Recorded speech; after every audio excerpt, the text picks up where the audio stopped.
ठीक आहे ठीक आहे, अगं आवरलं माझं, लगेच निघते बघ मी. टाइम झालंय, आज खूप निघायला पाहिजे.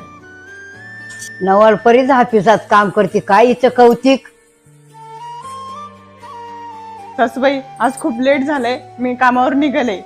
घरातली कामं केली का सगळी, का ठुली माझ्या मड्यावर करायला? नवलपरीच कामं करते. सासूबाई कामं सर्व उरकलीत, फक्त जेवताना तेवढी डाळ गरम करून घ्या. तेवढं कळाचं का मला? मला काय नको शिकू. चालते सासूबाई, येते मी.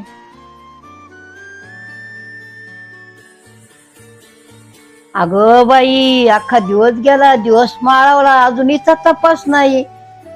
ह्या बाईची काही लक्षण आपल्याला बरोबर वाटत नाही.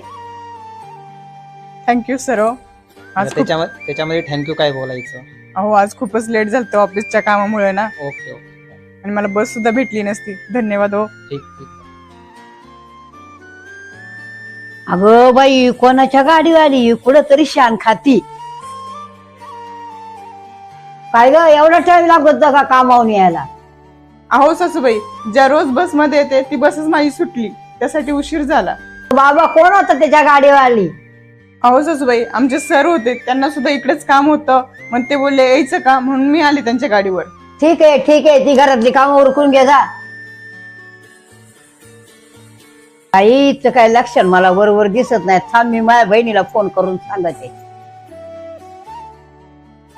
अगं बाई, कमळाबाई, माझ्या सुनाचं काय लक्षण मला बरोबर दिसत नाही. तर काहीतरी बाहेर लफडं चालू आहे बाबा.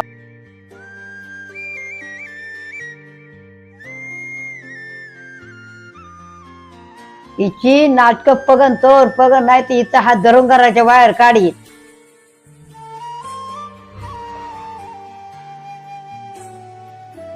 अरे देवा, एकच स्त्रीनं काम करणं काही गुन्हा आहे का? एक सून किती घरासाठी काही केलं तरी तिच्यावर किती घाण घाण अशा पद्धतीने कालक्षण उडवले जातात.